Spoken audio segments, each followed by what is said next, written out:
சொல்ற சரி. And gives you more revelation. அது உங்களுக்கு அதிகமான வெளிப்பாடுகளை கொடுத்து கொண்டிருக்கிறது. It means. Praise the Lord. What is that anointing? அது எப்பேற்பட்ட அபிஷேகம்? Now the word anointing there, please listen. பாருங்க, அபிஷேகம் என்று சொன்னால் சற்று கவனமாய் கேளுங்கள். The Greek word means Christos. இந்த கிறிஸ்தோஸ் என்று சொல்லி கிரேக்க பதத்தில் சொல்லப்பட்டிருக்கிறது. It means the anointed one and his anointing. பாருங்க, அப்படியானால் அபிஷேகம் பண்ணப்பட்டவர் அபிஷேகம் பண்ணப்பட்டிருக்கிறார் என்ற அர்த்தம். That's the meaning of the anointing there. பாருங்க, அந்த அபிஷேகத்தை தான் இங்க பார்க்கிறோம். The original connotation, the Greek word means Christos. இந்த கிரேக்க பதத்தில் கிறிஸ்தோ என்று சொல்லப்பட்டிருக்கிறது. Which means the anointed one and his anointing.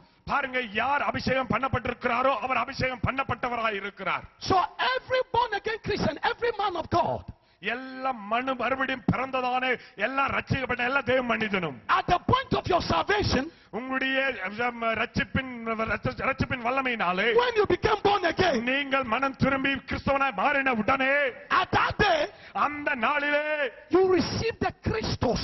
அந்த கிறிஸ்தோ என்கிறதான அபிஷேகம் உங்களுக்குள் வந்திருக்கிறது.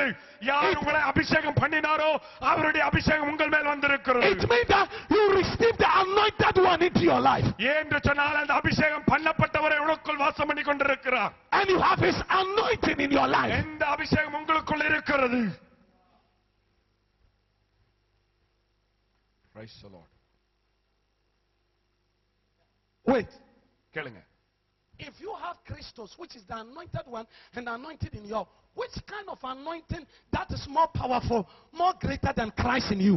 பாருங்க, இந்த ஒருவேளை நீங்கள் மறுபடியும் மனம் திரும்பப்பட்டு நீங்கள் அந்த அபிஷேகத்தை பெற்றிருப்பீர்களானால் அபிஷேகம் பண்ணப்பட்டவர் உங்களுக்குள்ள இருப்பது பெரிதா அல்லது அபிஷேகம் பண்ணப்பட்டது பெரிதா? பண்ணப்பட்டவர் நமக்குள்ள இருப்பது பெரிது. ஒரு அலையிலே சொல்லுங்களேன். Praise the Lord. This has nothing to do with bottle of oil. பாருங்க, இந்த இடத்துல ஒன்று சொல்வதற்குள்ள அபிஷேகத்தை எண்ணெய் குறித்து சொல்லப்பட்டிருக்கிறது.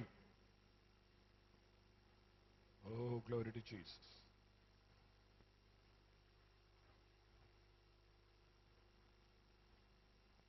Help me with Colossians chapter 1. Colossians. கொலோசியர் Is the type right here? Colossians. கொலோசியர் 1ஆம் அதிகாரம். Who is tapping here? Thank you, sir. Thank you, sir. Colossians chapter 1.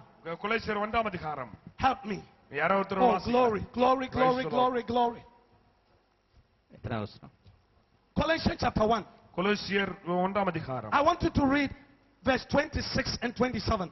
உங்கள் பொருட்டு தேவனால் எனக்கு அளிக்கப்பட்ட உத்தியோகத்தின்படியே நான் அந்த சபைக்கு ஊழியக்காரனானேன். புறஜாதிகளுக்குள்ளே விளங்கிய இந்த ரகசியத்திலுள்ள மகிமையின் ஐஸ்வர்யம் இன்னதென்று தேவன் தம்முடைய பரிசுத்தவான்களுக்கு தெரியப்படுத்த சித்தமானார். கிறிஸ்துவானவர் மகிமையின் நம்பிக்கையாக உங்களுக்குள் இருப்பதே அந்த ரகசியம். Praise the Lord. Hallelujah. Say amen to that. எல்லாரும் ஆமென் சொல்லுங்களேன். ஆமென். எல்லா சத்தமா ஆமென் சொல்லுங்கயா. தூக்கம் வந்துருச்சா? Praise the Lord. He said, this is the mystery that has been hidden from generation up to date. பாருங்க, இதுதான் கொடுக்கப்பட்டிருக்கிறதான ஒரு ரகசியம். ஒருவன் மரித்த பிற்பாடு அவனுடைய சந்ததிக்குள்ளாய் கடந்து போகிற ரகசியம். It means that this mystery was the expectation of the word from God. இந்த ரகசியம் தான் தேவனாலே உங்களுக்கும் எனக்கும் வெளிப்படுத்தப்பட்டிருக்கிறது. And he said that mystery has been made known, has been made manifest, not to the Jews, not to the Gentiles, but to the saints, those who are saved, born again Christians, men and women of God. அருமையான தேவ பிள்ளைகளே, இந்த ரகசியமானது யூதர்களுக்கு சொல்லப்படல அல்லது பாரம்பரியமாய் வாழுகிறதான கிறிஸ்தவர்களுக்கு சொல்லப்படல. இது யாருக்கு சொல்லப்பட்டிருக்கிறது என்று சொன்னால், ரட்சிக்கப்பட்டு மனம் திரும்பி தேவனுடைய பிள்ளைகளாய் இருக்கிற உங்களுக்கும் எனக்கும் அதை தேவன் வெளிப்படுத்தி இருக்கிறார். And he said the mystery is அந்த ரகசியம் என்னவென்று சொன்னால், Christ in you, கிறிஸ்து உங்களுக்குள் the இருக்கிறார். hope of glory. அவர் மகிமையிலே நம்மோடு கூட வாசம் பண்ணி It means கொண்டிருக்கிறார். the anointed one in you, அப்படியானால் அபிஷேகம் பண்ணப்பட்டவர் உங்களுக்குள் இருக்கிறார். his anointing in you, அவருடைய அபிஷேகம் உங்களுக்குள் இருக்கிறது. will manifest God's glory in your ministry. அவர் உன்னுடைய ஊழியத்தை மகிமைப்படுத்தி காணப்படுத்த போகிறாரு. Jesus. Let me tell you something. நான் ஒரு காரியம் சொல்லுகிறேன். I want to show you something. நான் ஒரு காரியத்தை காண்பிக்க விரும்புகிறேன். Listen and listen well. எல்லா கவனமாய் கேளுங்கள். The totality of God the Father பிதாவாகிய தேவனுடைய முழுமையானது has packaged himself in Christ. அவர் கிறிஸ்துவுக்குள்ளாக நமக்குள்ளே அப்படியே முழுமையடைத்து கொடுத்திருக்கிறார். So if you have Christ in you, உங்களுக்குள் கிறிஸ்து இருப்பாரானால், which is the anointed and the anointing, யார் உங்களை அபிஷேகம் பண்ணினாரோ, யார் அபிஷேகம் பண்ணப்பட்டவராய் you இருக்கிறாரோ, have the totality of God who created heaven and earth in you. இந்த உலகத்தை படைத்த வானத்தையும் பூமியும் படைத்ததான தேவனுடைய சகல முழுமையும் உங்களுக்குள் வாசம் பண்ணி கொண்டிருக்கிறது. I will show you. Praise the Lord. காண்பிக்கிறேன். Let's go to 2 Corinthians. 2 கொரிந்தியருக்கு வேகமாய் நாம் வேதத்தை திருப்போம். 2 கொரிந்தியர். Oh, glory be to God. Jesus. Are you here? எல்லாரும் கேக்குறீங்களா? Are you here? எல்லாம் கேக்குறீங்களா? Are you here? எல்லாம் கேக்குறீங்களா? Are you here? எல்லாம் கேக்குறீங்களா? Now look at 2 Corinthians chapter 5. 2 கொரிந்தியர் 5ஆம் அதிகாரம் verse 19. 19ஆம் வசனத்தை வாசிக்கும்போது வாசிங்க. அது என்னவெனில், தேவன் உலகத்தாருடைய பாவங்களை எண்ணாமல் கிறிஸ்துவுக்குள் அவர்களை தமக்கு ஒப்புரவாக்கி ஒப்புரவாக்குதலின் உபதேசத்தை எங்களுக்கு ஒப்புவித்தார். Are you here? எல்லாம் கேக்குறீங்களா? It's a God in who? Christ. அவர் அப்படியானால் தேவனுக்குள் உங்களுக்குள் ஒப்பு கொடுத்திருக்கிறார். He said that God was in Christ. இந்த பாருங்க, இந்த கிறிஸ்து தேவன் கிறிஸ்துவுக்குள் இருக்கிறார். Where is God? தேவன் எங்கே இருக்கிறார்? He was in Christ. நீங்க பார்க்கறீங்க, கிறிஸ்து பார்க்கறீங்க. The totality of the Father was in Christ. இந்த தேவனுடைய பிதாவாகிய தேவனுடைய சகல அதிகாரமும் கிறிஸ்துவுக்குள் இருக்கிறது. And where is Christ? இப்ப கிறிஸ்து எங்கே இருக்கிறார்? He dwells in me. அவர் நமக்குள் வாசம் பண்ணி So what கொண்டிருக்கிறார். do you need again? இப்ப நீங்க உங்களுக்கு சகல அதிகாரம் உங்களுக்கு கொடுக்கப்பட்டிருக்கிறது. Hallelujah. Hey! Hallelujah. You know, when you hear such kind of messages, நீங்க இப்பேற்பட்ட செய்தியை கேட்கும் பொழுது the devil is afraid of you. பிசாசு உங்களை பார்த்து பயப்படுகிறான். Demons are afraid of you. பிசாசன் உங்களை பார்த்து நடுங்குகிறான். Sickness is afraid of you. இந்த வியாதிகள் உங்களை பார்த்து பயப்படுகிறது. Poverty is afraid of you. தரித்திரம் உங்களை பார்த்து பயப்படுகிறது. Jesus.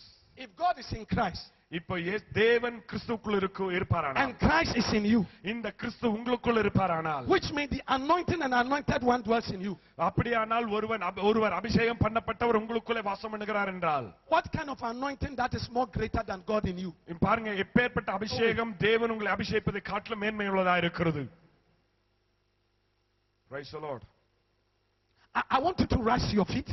எல்லாரும் Go to 3 people again நான் மறுபடியும் அப்படியே எழுந்து நின்று பக்கத்துல இருக்க 3 பேர்கிட்ட போய் சொல்ல போறோம். and tell them, அவங்களை பார்த்து சொல்ல போறோம், you are wonderfully and fearfully made by God.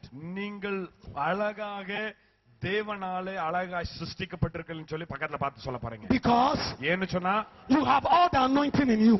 ஏன்னு சொன்னா எல்லா அபிஷேகம் எல்லா அதிகாரம் உங்களுக்குள்ள இருக்குது. 3 பேர்கிட்ட சொல்லணும், மறந்துடாதீங்க, 3 பேர்கிட்ட சொல்லணும். Jesus. Praise the Lord. Are you here? கேக்குறீங்களா? Put your hands on your chest உங்களுடைய இருதயத்துக்கு நேரா உங்கள் கரங்களை வைத்துக் கொள்ளுங்கள். and say, as a minister, as a leader, as a pastor, நீங்க சொல்லுங்க, உங்கள் இருதயத்துக்கு நேரா கரங்களை வைத்துக் கொள்ள சொல்லுங்க. ஊழியக்காரனாக, ஒரு தேவ சபை போதகனாக, ஒரு தலைவனாக, I have all the anointing in me எல்லா அபிஷேகமும் எல்லா அதிகாரமும் எனக்குள்ள இருக்குதுன்னு சொல்லுங்க. and I can do all things. நான் எல்லா முடியாத காரியங்களை எல்லாம் I சாதிக்க can do முடியும் சொல்லுங்க. impossible things. எல்லா முடியாத காரியங்களை சாதிக்க முடியும் Make சொல்லுங்க. a joyful noise in the house. எல்லாரும் கரங்களை தட்டி. ஒரு நாள் பிசாசு என்னை சந்தித்தான். He used one powerful juju man பெரிய ஒரு அதிகார வல்லமையோடு கூட இடத்துல வந்தான். and he met me. அவன் என்னை பார்த்தான். வில்லோடு கூட என்கிட்ட வந்தான். The devil used one powerful juju man. Juman, what do you mean by it? Now, ஒரு which மந்திரவாதி. is- Okay. ஒரு பெரிய மந்திரவாதியோடு கூட என்னிடத்துல பிசாசு வந்தான். and he met me. அவன் என்னை பார்த்தான். He said, you அவன் உன்னை பார்த்து என்னை சாத்து, நீ you are disturbing us நீ என்னை தொந்தரப்படுத்திட்டு இருக்கிறாய். in this city. இந்த பட்டணத்துல என்னை ரொம்ப தொந்தரவு பண்ற. We will kill you. நான் உன்னை கொலை பண்ணிடுவேன். When he said that, அவன் அதை சொன்ன உடனே I stretched forth my hand like this, என்னுடைய கரத்தை இப்படி நீட்டி சொன்னேன். and then he fell. Bram. He fell, அவன் அந்த கரத்தை நீட்டின உடனே அப்படி கீழே விழுந்துட்டான். and he was confessing, அவன் அறிக்கை செய்ய ஆரம்பித்தான். God is in you. God is in you. God is in you. உனக்குள்ள ஆண்டவர் இருக்கிற, உனக்குள்ள ஆண்டவர் இருக்க, உனக்குள்ள ஆண்டவர் இருக்கன்னு சொல்ல ஆரம்பித்தான். Are you here, somebody? எல்லாரும் இதை கேட்கறீங்களா? If you don't know it, if you don't know that God is in you, நீங்க அதை குறித்து ஞானம் இல்லைன்னு அர்த்தம். listen, The problem of Job in the Bible. வேதத்துல யோபை குறித்து சொல்லப்பட்டிருக்கு. அவனுக்குள்ள இருந்த பிரச்சனை என்னன்னு தெரியுமா? The devil knew that God has protected Job, but Job didn't know. பாருங்க, பிசாசுக்கு தேவன் என்ன செய்தான்னு சொன்னா யோபை பாதுகாத்து கொண்டிருக்கிறான்னு சொல்லி பிசாசுக்கு தெரியும். ஆனால் தேவன் அவனை பாதுகாக்கிறார் என்று சொல்லி யோபுக்கு தெரியல. So it was not God's perfect will for Job to actually go through pains of sickness and poverty. No. பாருங்க, உண்மையாகவே யோபு என்ன சொன்னா அவன் பாடுகள், பிரச்சனைகள், வியாதிகளாக அவன் கடந்து போக வேண்டும் என்று சொல்லி தேவனுடைய திட்டம் இல்லாமல் இருந்த தேவனுடைய திட்டமா இருக்கவில்லை. But Job didn't know. ஆனால் இந்த பிசாசு எப்ப ஆண்டவர்கிட்ட போனானோ, he said, God, அவன் ஆண்டவரை பார்த்து ஆண்டவரேன்னு சொல்றான், you have protected Job, நீங்க இந்த யோபு அப்படியே பாதுகாத்து வச்சிருக்கிறீங்க, and nobody can touch him. ஒருவனும் அவனை தொட முடியாது. But that's in Job chapter 1. ஆனா யோபு 1ஆம் அதிகாரத்துல சொல்லப்பட்டிருக்கு. But in Job chapter 3, இந்த யோபு 1:3ல வாசிக்கிறோம். according to the Bible, Job didn't know that God has protected him. பாருங்க, யோபு 3ஆம் அதிகாரத்துல வேதத்தின்படி பார்த்தோம்னு சொன்னா இந்த யோபுக்கு ஆண்டவர் அவனை எவ்விதமாய் பாதுகாத்தார்னு சொல்லி அவனுக்கு தெரியல. So Job lived in fear. ஆகையினால்தான் இந்த யோபு பயத்திலே வாழ்ந்து கொண்டிருந்தான். So it was fear that destroyed Job's property. பாருங்க, இந்த மனிதனுக்குள்ள யோபுக்குள்ள இருந்த பயமே அவனை அழித்து விட்டது. Job was the professor of fear. பாருங்க, இந்த யோபு இந்த பயத்திற்கு ஒரு போதகரா அல்லது டீச்சரா இருந்தான். If you don't know what God has made you of, the devil will take advantage of it and destroy you and hinder you. பாருங்க, உண்மையாகவே தேவன் உங்களை எதற்காக அழைத்தார், உங்களை கொண்டு என்ன செய்ய போகிறார் என்று சொல்லி உங்களுக்கு நீங்கள் அறியாமல் இருப்பீர்களான சொன்னால் அதை அறிந்து கொண்டு